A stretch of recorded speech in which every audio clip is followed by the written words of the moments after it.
Okay, everybody. Well, welcome, very warm welcome to the first of the Anthropocene Histories seminars for this term, this year, co-convened by colleagues in UCL Anthropocene and colleagues at Oxford and Cambridge. We're really excited to have the speakers we do this week to have a conversation. I'll introduce them in a second. I'll just say a little bit by way of housekeeping, and about what what we were thinking about as the reason for this seminar. So we're recording the seminar. We will only upload the sort of formal speaker part of the session later on in due course as a sort of resource for people. So the wider conversation, Q&A discussion will not be made public. Just to encourage a full conversation in that respect. I think we wanted to have a conversation about this partly because history can be quite a conservative discipline in terms of how it operates, and it seemed to us that in responding to the Anthropocene as a sort of problem, as a challenge, history had not historians had not perhaps has been as ambitious or as experimental as they might have been in thinking about that. There are obvious exceptions to that, and it's partly why we can have a conversation about it. But given the interdisciplinary nature of the Anthropocene, it seemed like an interesting conversation to have, in particular because where there have been sort of, at least in the UK, sort of top-down attempts to encourage a sort of wider engagement with the public in different ways. Those haven't always been terribly successful or encouraging of more creative sorts of approaches.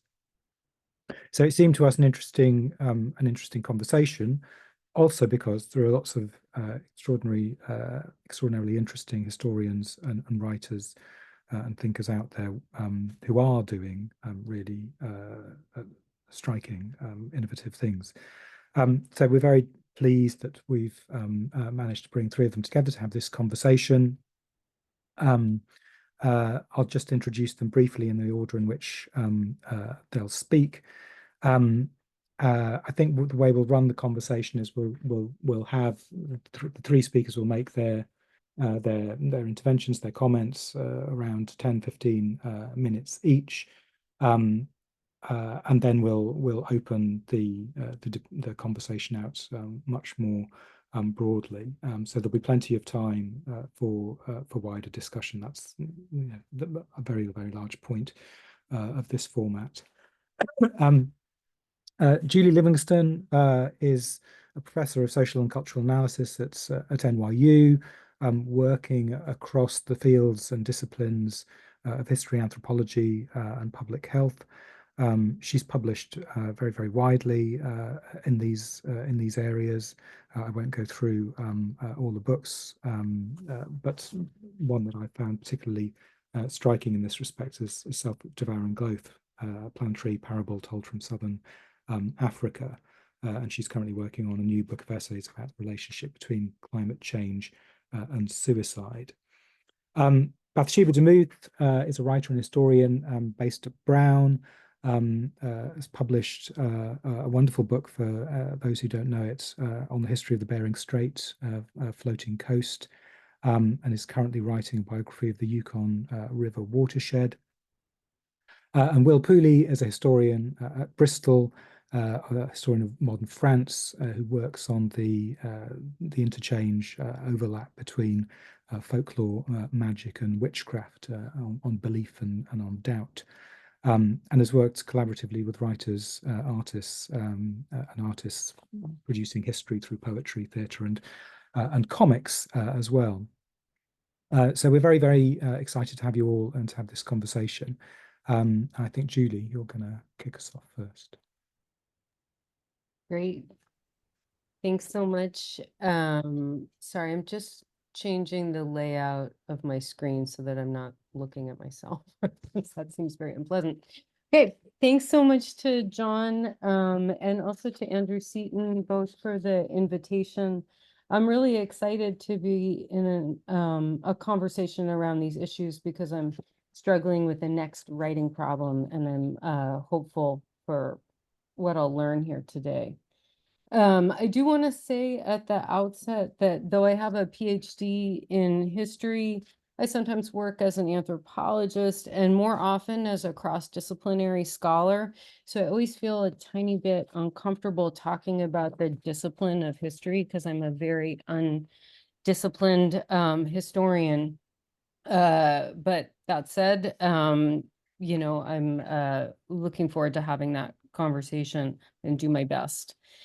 Most of my comments today in this opening are about the problem of scale in addressing the question of the Anthropocene, since it's that problem that I think, at least in my case, leads me to experiment. I think there's a question about how to capture something that's so massive, it's planetary, it has relationships that extend across space in ways that are multi-layered and sometimes surprising and difficult to map. So all manner of geographies are being brought together, and yet it affects situated places, actual ecosystems, and landscapes. So that scalar problem, at least for me, is kind of at the heart of the writing challenge. And I very much hope that it's not too self-indulgent, but I'm going to walk you through how I tried to approach that through a pair of books in order to talk about my own experimentation. I myself was trained as a microhistorian, and that, of course, teaches you to start with something very small on specific ground, uh, and then to account for it, to trace how it's constituted, and then that process in turn reveals the world. And then, as I said before, I often work as an anthropologist, one who's focused on relationships. So that sort of accounting for that small starting point is inevitably a process that over time reveals a web of relationships. It produces a holism of sorts. In other words, as I tell undergraduate students in my course on cancer, you can pick up any corner of this world, any object, any process, from like the yellow smiley face sticker to a depleted uranium bomb, and you will find the entire cancer industrial complex, and indeed the Anthropocene attached to it. So the object is just a way in. It's a portal that you open by forcing yourself to account for it holistically, which means moving up and down scales. And we can't see the system that's embedded in the object without doing that work. The cancer industrial complex, like the Anthropocene, like the military industrial complex, or the US carceral system, or the creditocracy, all these large systems that I see as constituting the problem space of the Anthropocene are attached to that object. But they are these massive kind of tentacular affairs that hide their connective tissue from view. They create silos and institutions, feelings and narratives that we are then instrumentalized into enacting. And so that's to say from the get-go that I see this process of mapping the scales and showing these systems that are hiding in plain sight to be the kind of baseline political work that's necessary in order to figure out on what ground you're going to put a narrative. The first three books that I wrote were all centered in Botswana in Southern Africa. And Botswana is an interesting place to think about this kind of scalar problem because it's a middle income country with a small population. It's located at the interstices of what are some of the larger political and economic divides of the contemporary world. It's a quote unquote marginal place on a deeply, deeply overdetermined continent, but it's also a singular place. It defies type in all sorts of ways, and it punches above its weight in a lot of domains. So already it presents this scalar problem. The nation state itself is a scalar unit of analysis, but nation states, as we know, are not uniform in size and weight. So already, if you're narrating from Botswana, you're facing this kind of diagonal or tenuous purchase on the kinds of scale that are flattened by models. And that presents a writing challenge. In other words, Botswana is not scalable in the sense that Anna Tsing describes in her plea for non-scalability. She describes scalability, this is a quote, as the ability to expand and expand and expand without rethinking basic elements, end quote. So Botswana is non-scalable because when you approach a problem through Botswana, it forces a rethinking. It necessarily reveals all this underlying heterogeneity and specificity within the system that you're trying to scale. Plus, it's just a totally fascinating place in terms of temporal scaling because it's a site of human origins. I mean, there's art in Botswana from 70,000 years ago. So the arrival of the Europeans, much less the whole nation state thing, is like this teeny, teeny, tiny, tiny, tiny footnote on this super deep past. And environmental scaling is also intense there because it's a site of tremendous biodiversity. So that's all to say, my first attempt at getting at this was a book that I wrote about cancer that offered an ethnography of a single cancer ward in Botswana as a microcosm from which to begin to map this cancer industrial complex. So I traced a politics of oncological knowledge and production and communication and all of these commodity chains of biotech. I looked at carcinogenic capitalism and toxic and nuclear waste that get offloaded onto the African continent. But I anchored all of those questions in this really intimate narration of this single cancer ward. And I tried to use that setting to query some of the master narratives of cancer, which hides the cancer industrial complex. And I think you see those same narratives in the global north more broadly. But in a lot of ways, I think that book was a failure, at least for the American audience, which was my audience, in my attempt to make that scalar argument, because the counterintuitive parts didn't stick. People kind of sloughed them off or skimmed over them.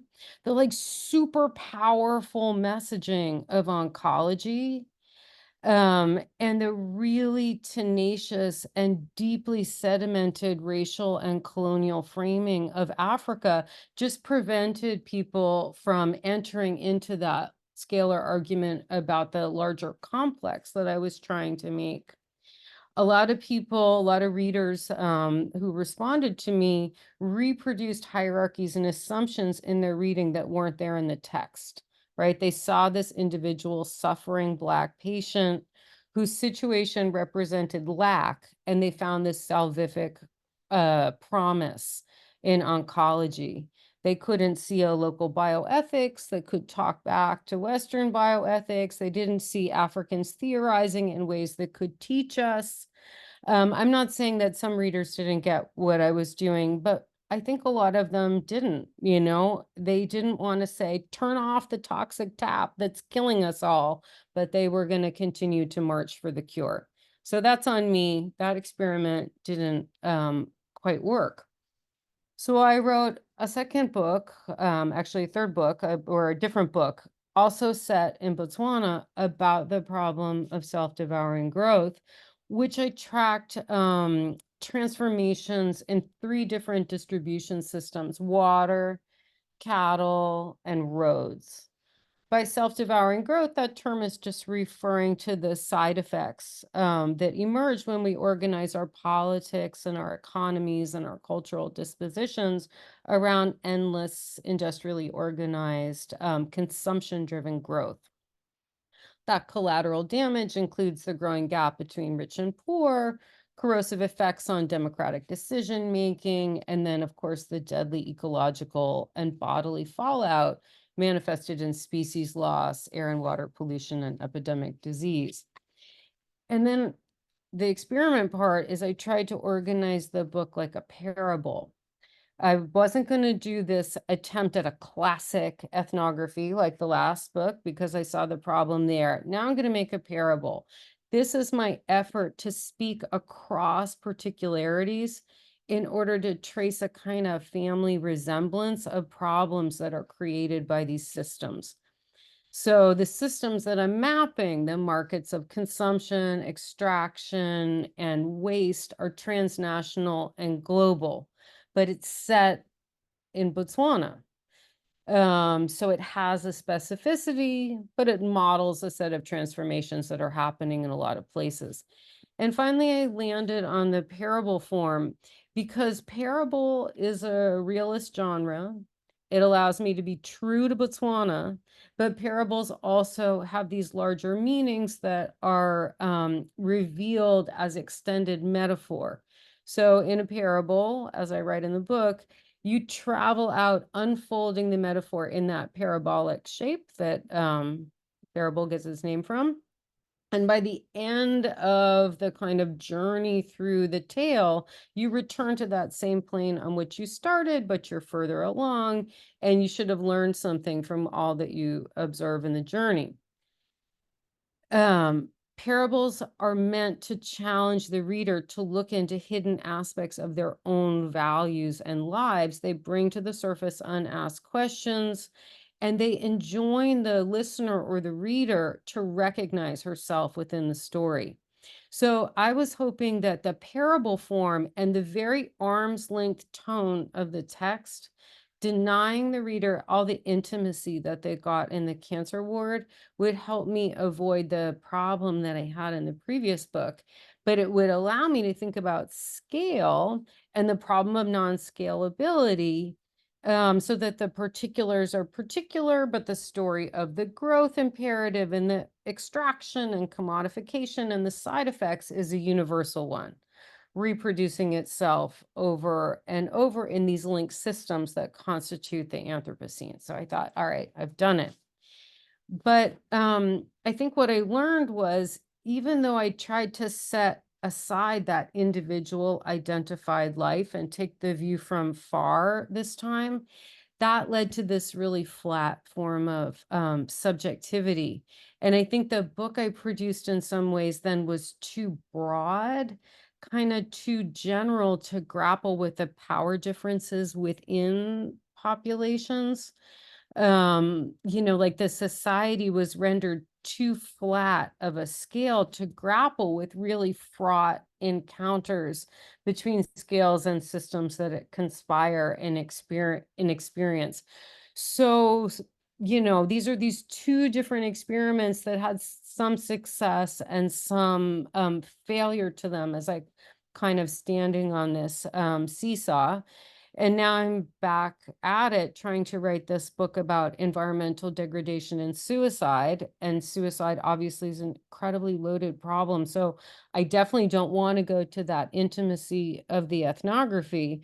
But boy, do I not want to reproduce the failure of the parable book by denying the subjectivity and feelings of subjects, because it's a book about ecological emotions, starting from the ecocide of the transatlantic slave trade and settler colonialism, through nuclearity and to the moment of the Anthropocene. So I don't have an answer for that, but if anybody does in the Q&A and knows how I should organize my book, I'm very excited to hear from you. Okay, thanks. That's my my starting point. That's brilliant, Julie. Thank you. Yes, look forward to discussing that. Super. Thank you for kicking us off like that. As I said, we'll just roll on through. Bathsheba. Sure, thank you. And thank you, John and Andrew, for the invitation to be here. And Julie, that was, the few things make me happier than writers talking about the problem of scale. So I appreciate it very much already. So in some ways, like Julie, I'm trained as a historian. That's what my PhD is in. But I currently have a kind of interdisciplinary uh, footprint in the university where I teach, and then I'm partly in the history department and partly in an environmental studies unit. And I think that probably matters in the sense that um, many historians working on environmental topics find themselves in positions like that, and it automatically changes the kinds of audiences that we are speaking toward on a regular basis. And I think in ways that can be quite productive, moves us away from sort of strictly historiographical debates, because those are obtuse to many of our colleagues, much as many of their internal disciplinary debates are obtuse, and requires a kind of language around a shared set of environmental challenges and goals. Where I think history is interesting in that particular space, which I think in many academic departments leans toward the policy oriented on the one hand and the natural sciences on the other, is that they're not generally places that have experience with critical disciplines, ones that are invested in forms of kind of deep critique of sort of anything, or pick your theorists, right? Those are not familiar figures, and it's not a familiar intellectual impulse. Nor are they necessarily parts of the university that have thought hard and specifically about narrative as the way that we function in the world, right? Which, of course, we all are doing, training or not. But I think it has made me think about the ways in which the skills of a historian, as sometimes as stodgy as they can feel, and that the debates within the field sometimes seem very disassociated from the environmental challenges of the present, that they actually do have a lot to bring to those particular tables, because of the fact that we are trained to think hard about power and where it sits, and sits across scale. And then we are trained to try to communicate that through specifics, and through a deep engagement with actual human experience, which I think is sometimes lost, Julie, as you said, in the kind of flattening model impulse that comes with a lot of this big scalar thinking. Obviously, what falls out of there is human particularity, which has all sorts of troubling potentials, not least of which it makes discussions of justice extremely difficult to mobilize.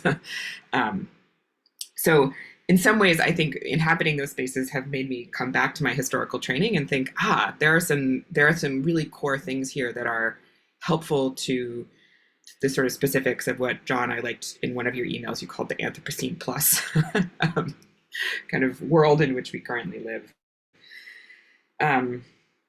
And in my own work, I think, in addition to scale, which I'll happily talk about in the Q&A, but I think Julie addressed beautifully, I think that a couple things from historical training, and then historical training that has, by dint of the subject matter, had to break out of some traditional historical molds, that have been particularly useful for me, is it's a discipline that, of course, historically has focused on people, right? It's on the humanistic side of most campuses.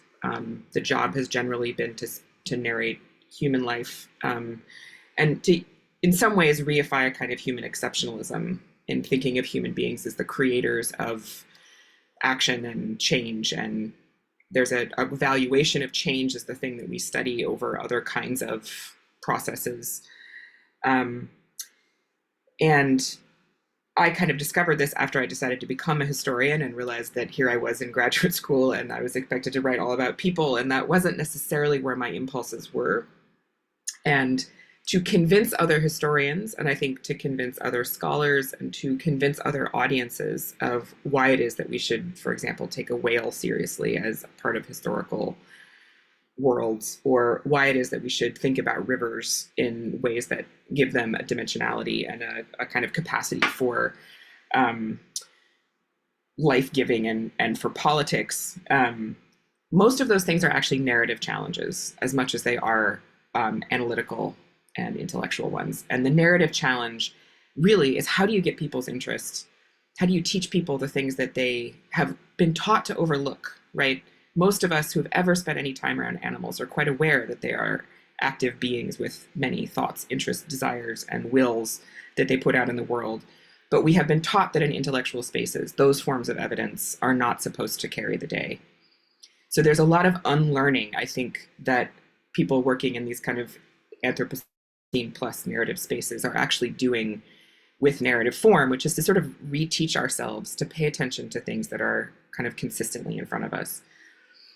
I think similarly, within history, but more generally within kind of the modernist understanding of how temporality works, which is very much, pinned on the idea that we are in this relentless forward motion, time goes in one particular direction. That tends to emphasize narratives that have a beginning, a middle, and an end, and a sort of clear set of progressions within it, and make it much more difficult to talk about kinds of work that are in fact cyclical and more reproductive than they are productive. But again, I think those are mostly issues of using the tools that we already have as historians, paying attention to the particular, looking deeply at sources, compromised as they often are, for the sensory details and for the worlds that are already held within them, and pointing readers back at those in ways that let you see that what whales do is important, whether or not they're caught by human beings, right? They're actually just important because of what they do in the particular worlds that they live in and help make by being alive. Or that rivers are important not because you can put dams on them or fight over who put a dam on them or kind of reduce them to human politics, but because they actually have a deep set of functions that include human beings, but also transcend them. And I think, to me, that's like the really exciting part of being a historian, is because it is actually a fairly narratively flexible discipline. Like, if you want to publish in the American Historical Review, that's a genre, and you're going to have to kind of follow that genre to some degree. But there are all kinds of other places where the particular skills that we have, I think, really do meet the moment, particularly if we can experiment with things like where we write scenes and who we write those scenes about. Those moments that are not about us, our analysis, but world building. I think historians often leave all their world building details on the table, but we have them in our sources, right? They're in there when people talk about what they saw and they smelled and how they felt, and all of that kind of sensory information, to me, is part of how you do that work of redirecting people's attention toward things that we have been told to not see. Sometimes that's process, sometimes it's structure, sometimes it's injustice, sometimes it's just the sort of quotidian ways in which the world operates. And I think the other way in which historians have a real kind of set of opportunities with the skills that we have sometimes turn toward a different audience is our field is not one that professionally requires particularly specialized languages. We can use them, and in some cases they're very important, but we can also shed them. And instead of kind of telling people that we're talking about capitalism, you can show people that you're talking about capitalism. And that kind of work, I think, is where, for example, my colleagues in the natural sciences who, don't get up in the morning thinking about capitalism are actually able to kind of come into the conversation in a different way, see where it's operating in their lives rather than being told this is a bad thing, right? That puts people on edge. But the kind of narrative capacity to show rather than tell, which is like the most boring thing to say about writing ever, but is also true often, is something that we really kind of have the capacity to do, in part because of the kind of sources that we work with, and I think that the training that we have. And I don't want to like prattle on too much longer because I feel like I've gone on for a bit now. But to me, it's the ways in which the discipline we're in kind of has the capacity to show pretty concretely how it is that choices made in the past are operational in the present, and the ways in which those choices and the politics behind them are also contingent, and therefore we're not stuck with the world that we have, is also one of the things that the kind of historical narration can offer. And sometimes that works in the American Historical Review, but sometimes if you want to reach more people, where it is that you publish that and the kinds of venues you choose open up different kinds of audiences.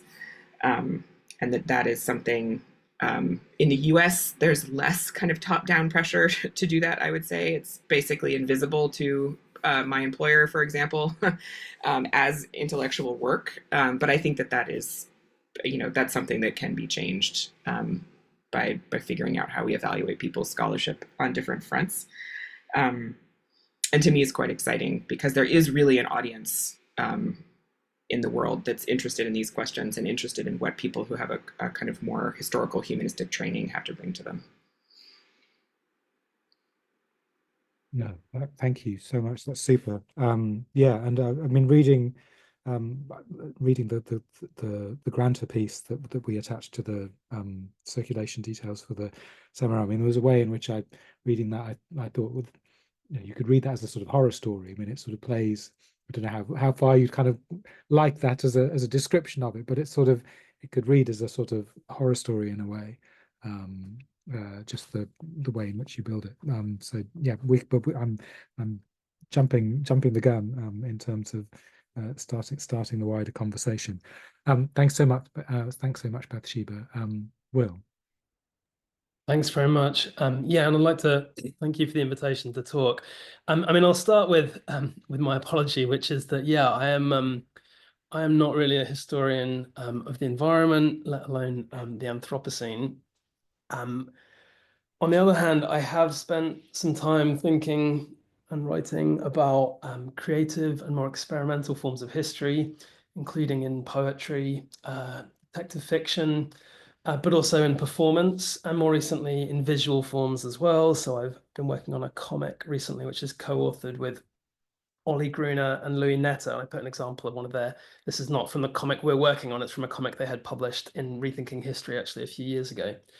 So I've kind of taken the opportunity, I've taken this as an opportunity, if you like, to think about broad connections between environmental histories and the forms of history that we could call creative or undisciplined. I thought I would actually start by talking about a few things that I'm not going to really say anything about. I'm not going to say a great deal about audience because I haven't written environmental histories for a broad audience. And my comments are going to be a bit more focused on process and experiment. They're focused on the interest, and I would say even the urgency of creative practice as part of the historian's everyday tools in the age of climate collapse. And the second thing I'm not going to cover, and I'm pleased that both Bathsheba and Julia have touched on this actually, is the point about environmental history and timescales.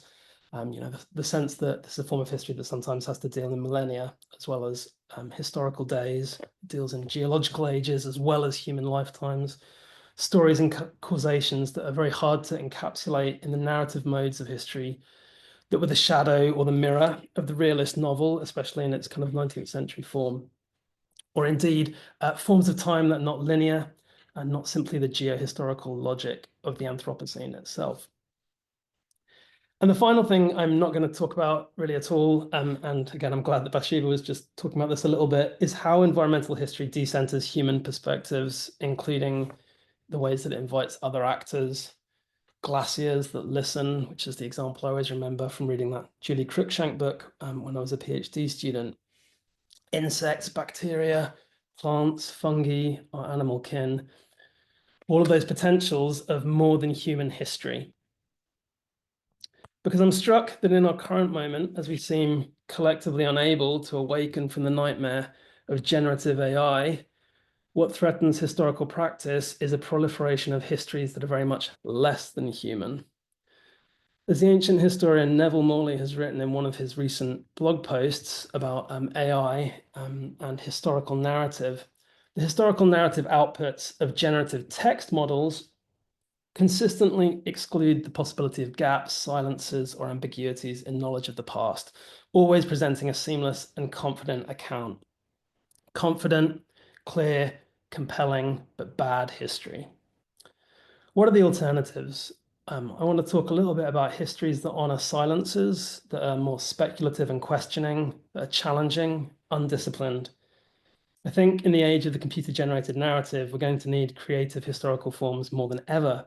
And in saying this, I'm thinking more broadly about a rejection of the climate apocalypticism that would ask, what value is there in doing history at the end of the world?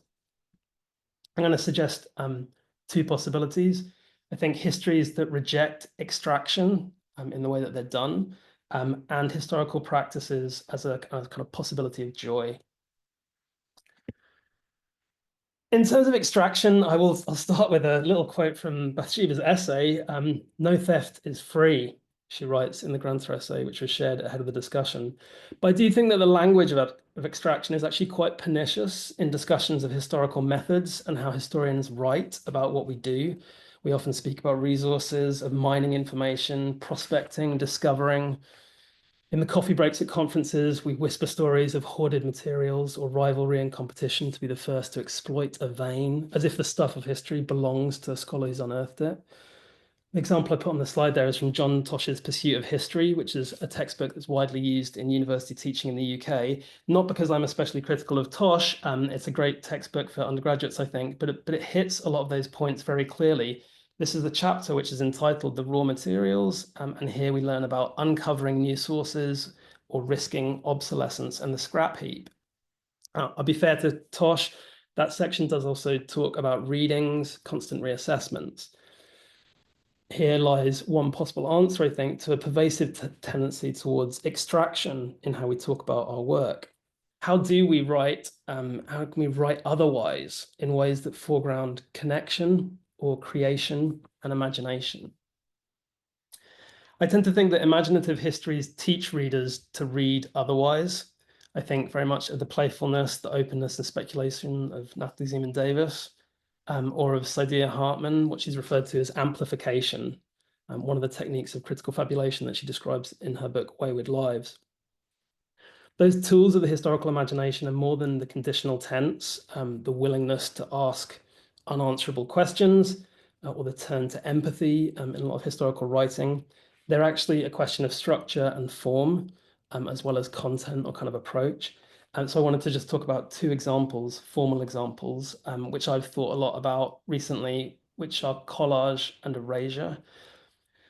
So when I say collage, I think I mean everything from the visual arts, real collage, if you like. I've got an example here, Claire Celeste. This is an example from 2020, which used illustrations and photographs, which are taken from open access collections, including the Biodiversity Heritage Library.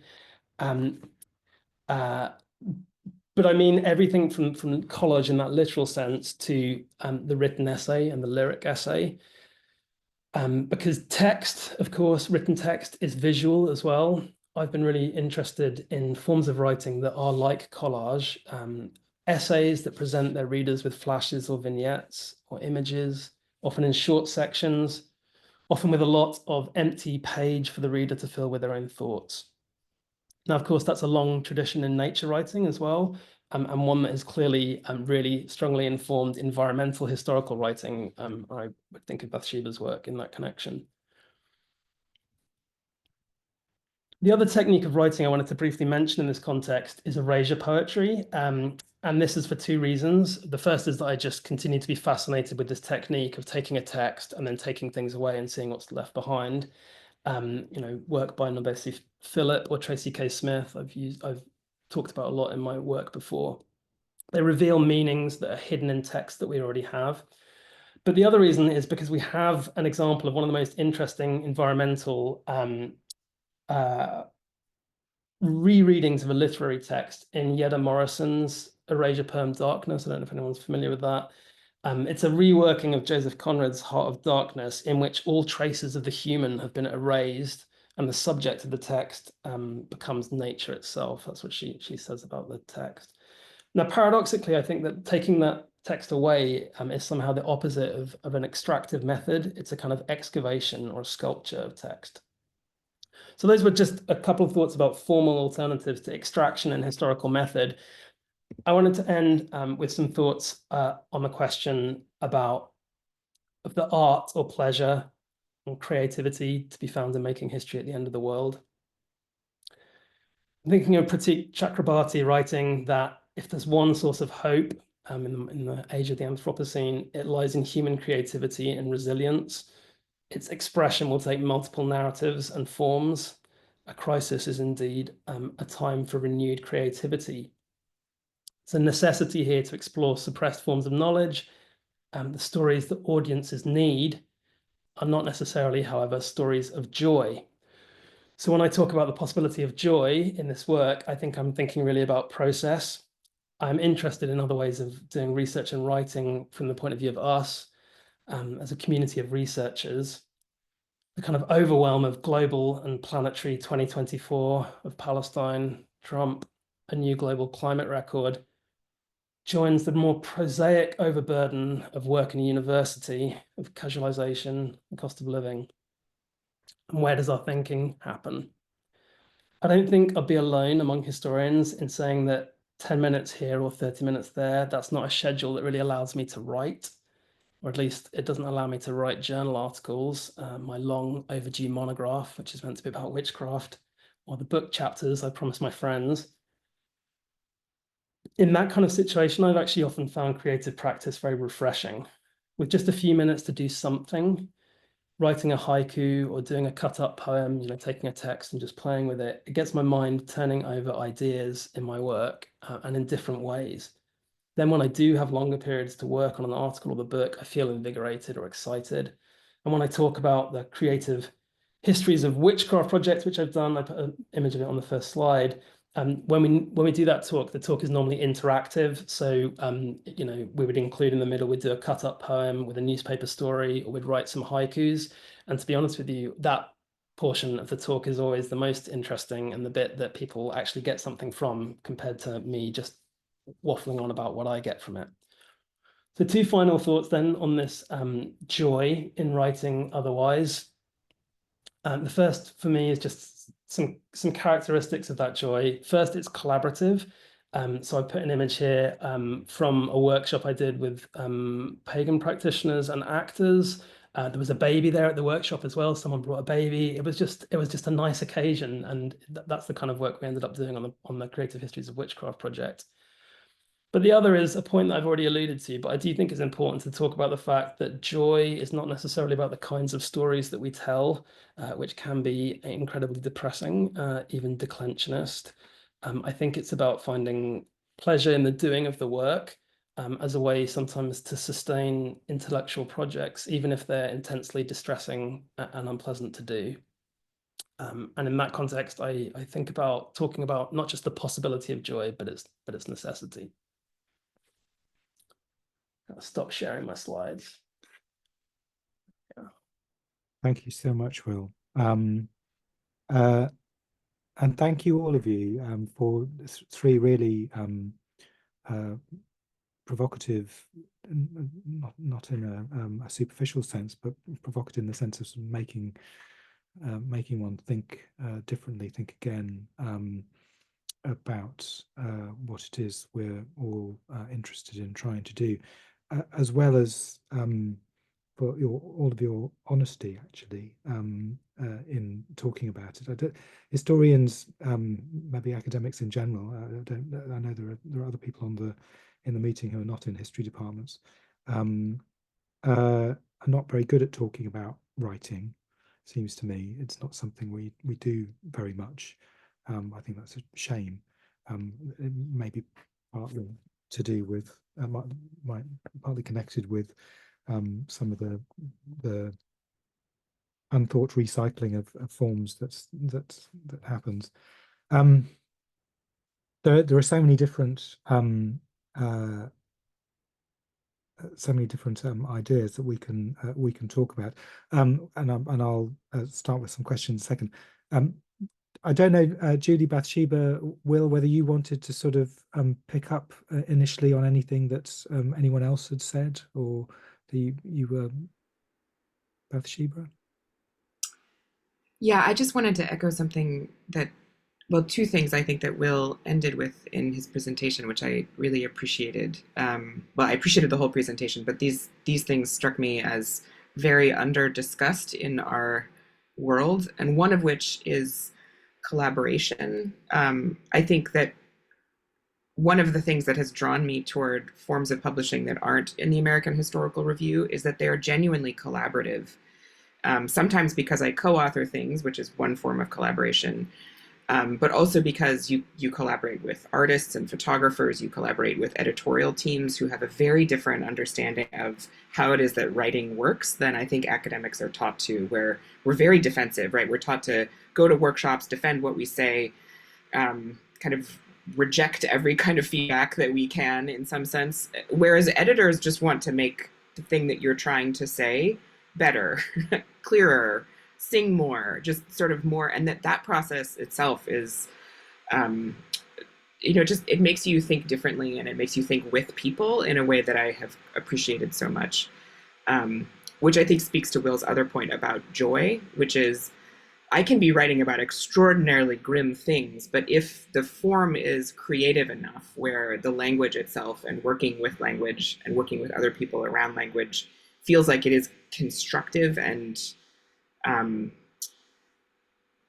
putting thoughts together, not in a way that's making an argument, but is making you see them in some sense, that's joyful, even if the actual subject matter by necessity is pretty grim. And I think that it's not the language that we're taught to put in grant applications, but I think that as a way of imagining how to have a fulfilling relationship with intellectual work, that finding the things that are joyful is a really important piece of it.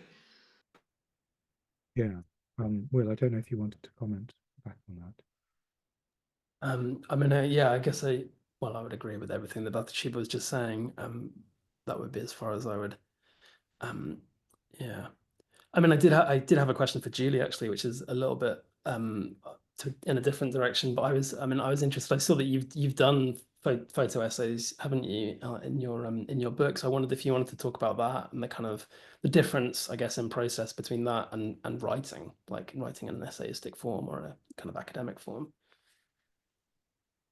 Sure, thank you for that. I'll say I'm not such a great visual thinker. I just wrote photo essays because I was given these photos and felt responsible for them. So I find that kind of visual work really interesting and really, really challenging to work through. It's not a kind of natural move for me, like I think it is a lot of other people, but it does kind of force you to quiet down for a moment.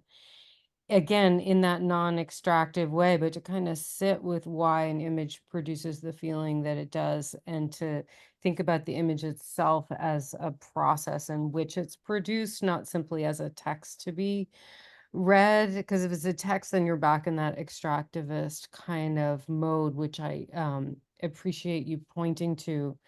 Julie, could you just say a little about that, the chapter in Self-Devouring Growth, the photo essay? Just describe for people who might not know it, what it sort of what you Sure. did in it. It's a set of photos, and I apologize, when I said I was given a set of photos, I was actually thinking of a different photo Oh, essay sorry. I Okay. wrote. So this is very helpful. Thank you. Have a memory like a sieve. So in Self-Devouring Growth, there's a photo essay that basically shows how cows, these living beings, get eventually abstracted into beef, something to eat. And it moves you through the process of the kind of public health biopolitical apparatus through which cattle get remade, and then through the industrial slaughterhouse, and then finally to the packaging in the end. And I think I have mixed feelings about that photo essay. I felt very confident about it when I put it in the book. When I got the galleys for the book, I almost threw up looking at it because it seemed so appalling to me. It felt like a PETA ad or something. It was too graphic. I tried to get it pulled from the book, but it was too late. My editor reassured me it would be fine. And then people have replied to me with very different, some people love it, some people hate it.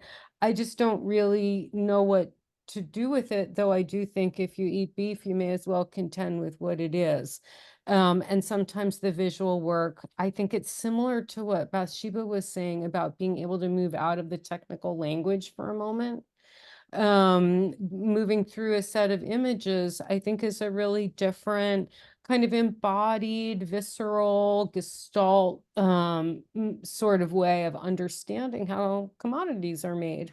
And to recognize that the quote unquote nature in the commodity, it's not only the labor that's hidden in the commodity, it's also the being of the nature that's hidden in the commodity.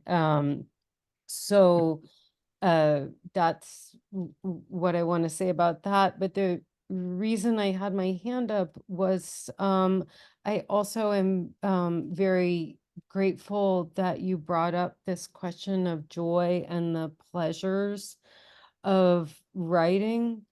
I think one of the very challenging things for writing about the Anthropocene, I think it's the same thing for people who write about Palestine, is this profound feeling of urgency that this truly violent, obscene, unacceptable thing is happening.